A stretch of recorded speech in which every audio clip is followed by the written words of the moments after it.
कर्पूरगौरं करुणावतारं कर्पूरगौरम। बाबा बर्फानी, बाबा केदार, कर्पूर यानी कि कपूर के जैसे गोरे, बर्फ के जैसे एकदम सुंदर। क्या आप भी सुंदर दिखना चाहते हो, सुंदर बनना चाहते हो? तो बाबा केदार के दर्शन इस बार जरूर करना मान्यवर।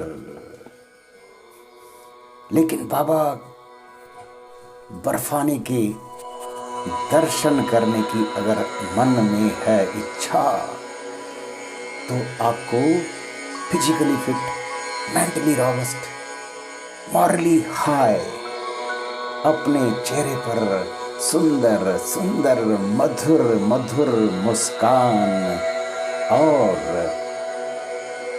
बाबा केदार के दर्शन करने से पहले बाबा की सवारी, बाबा की सवारी यानी कि नंदी जी।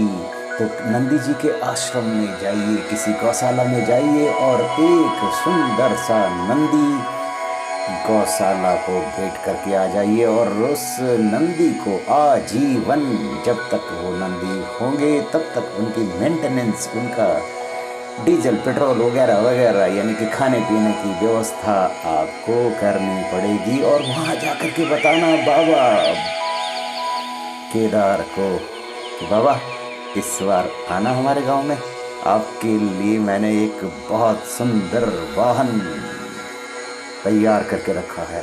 और बाबा भी खुश। बाबा उनसे ज़्यादा खुश होते हैं जो उनके पुराने नंदियों को, पुरानी गाड़ियों को, उनके पुराने वाहनों को मेंटेन करके रखते हैं।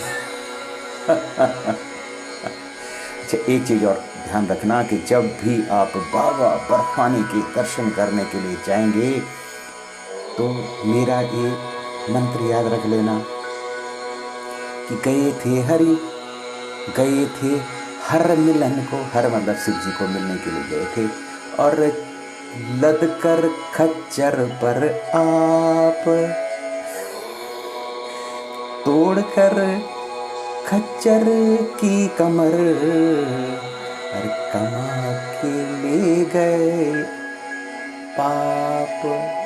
वैसे नहीं करके आना, इसीलिए बोला ना मैंने कि अपने आप को फिजिकली फिट करके आना, तभी बाबा बर्फानी के दर्शन सुंदर तरीके से होंगे मान्यवर। अब उसके बाद बद्रीनारायण के दर्शन करने की भी अगर मन में है अभिलाषा,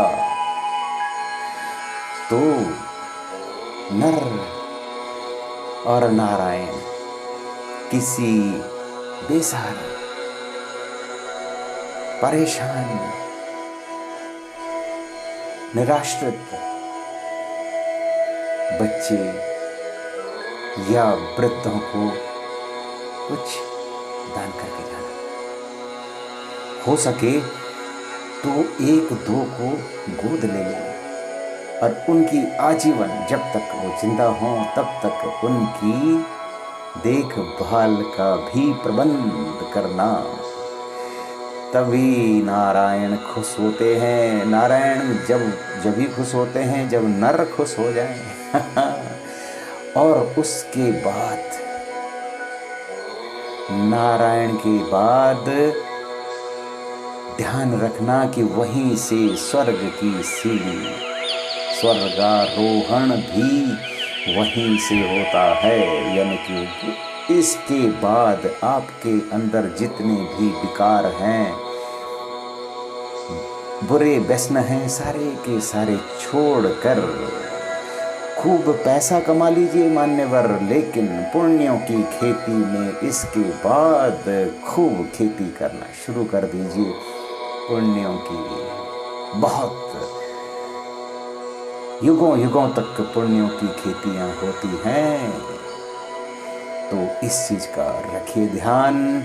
इस बार अगर आप बाबा बर्फानी के और बद्रीनारायण के दर्शन करने के लिए जा रहे हैं तो अपने आप को फिजिकली, मेंटली